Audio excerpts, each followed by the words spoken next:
Hi, welcome to Roy's Book Reviews. Today I'm going to share my thoughts with you on Colson Whitehead's novel Crook Manifesto. Now, in my review for the last Colson Whitehead book that I read, Harlem Shuffle, I stated that I didn't know what he would cook up for us next time, but I planned to be there for it. At the time, I did not realize that Harlem Shuffle was not intended to be a standalone title, but part one in a series of three. It had a beginning, middle, and story arc that resulted in a satisfying reading experience given to us from a master at the top of his craft. I've read several Colson Whitehead books. The ones I've enjoyed least are compelling and wonderfully written. The ones I've enjoyed most are among my favorite novels. The man has a gift, and if you haven't read his work and choose not to take my word for it, then perhaps the two Pulitzer Prizes that he's won will convince you. Now, in general, I am a reader of standalone novels rather than books in a series, with exceptions made to this rule as inspiration strikes. For example, I read multiple Harry Potter titles, although that was largely for my daughter's sake, as they were read aloud to her. I read each of the books in the Girl with the Dragon Tattoo series, or Millennium series, or whatever you want to call those books, by Stieg Larsson, because I was compelled to follow the storyline all the way through to its end. So I read all three. Currently, I am 2/3 of the way through Colson Whitehead's Harlem trilogy, not realizing that I had embarked on a series until the second book came out. I enjoyed installment number 2, Crook Manifesto. However, I would not say I am quite as fond of it as I was of the novel it is a sequel to. I won't be surprised if I end up loving the third book in the series, whenever it comes out and whatever title it gets, most of all. It will have the advantage of being able to provide a grand finale to the story. Or perhaps Harlem Shuffle, which read to me like a story told in full, will retain its spot as my favorite in the trilogy. The middle title in a 3-book series bears the responsibility of being the bridge book, bridge between the well-drawn setup and the dramatic conclusion. A middle title is informed and to a degree restrained, both by what came before it and what is planned to come after.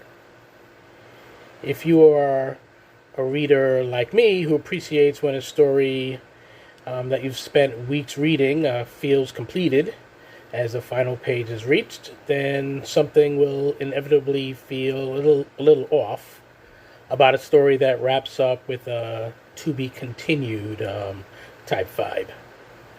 That said, Crook Manifesto draws us deeper into the world of a man named Ray Carney, who is half upstanding, business-owning citizen of Harlem, USA, in the not especially distant past. These books take place in the 60s, 70s, 80s. And he is half steeped in the criminal element. When we first meet him in Harlem Shuffle, Ray is working industriously at maintaining balance between the two opposing aspects of his existence. The straight life has a stronger pull on him because it is reputable and safer, the latter being crucial as Ray is a family man with a wife and children to consider. But crooked life pays a whole lot better, and the more Ray makes from illegal activity like fencing stolen jewels, the more he can afford to invest in his furniture store business and other straight ventures. At the start of Crook Manifesto, Ray believes that he has left the criminal lifestyle that he inherited from his father behind.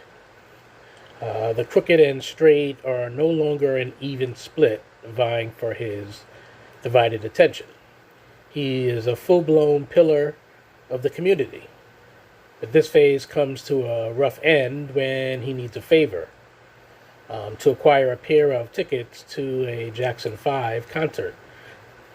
So if it was taking place in 2023, I guess it would be a Beyonce concert or a Taylor Swift concert if the setting was at Harlem. There's no honest way that Ray knows of to come by tickets to the sold-out event that his daughter is desperate to attend. Ray's intent is merely to dip a toe back into the crooked world, but that world tends to grab a hold of whatever little bit is put in and absorbs a person fully. The only way back out is doing whatever illicit activity needs to be accomplished until the newest batch of acquired enemies have either been satisfied or vanquished. Along the way, we see that some bad guys masquerade as cops, some as politicians and businessmen. Only the most honest among them pretend to be nothing other than themselves, crooks out for a quick buck. Rather than staying with Ray for the entire narrative, Crook Manifesto timeshares between Ray and a character named Pepper. The latter is fully invested in criminal life, thoroughly dedicated to resolving matters through violent means when often necessary. He's a guy who's useful to have on your side and deadly to be up against. Think of Easy Rollin's sidekick Mouse in Walter Mosley's books like Devil in a Blue Dress as a comp. I enjoyed the portions of Crook Manifesto that focused on Pepper's exploits while leaving Ray behind for a while, but it made the story feel a little disjointed. A book that's about Ray becomes one that's about Pepper until it decides to be about Ray again. Nevertheless, a somewhat disjointed bridge book in a series still makes for a better read than a great many other novels, if such a tale happens to be written by someone as talented as Colson Whitehead. I look forward to the third installment in this series, and to my next book, which for sure will be a standalone title, and to whatever Colson Whitehead gifts us with once he's done telling his 3-volume Harlem tale. So that's what I had to say about Crook Manifesto and about the Harlem trilogy by Colson Whitehead in general.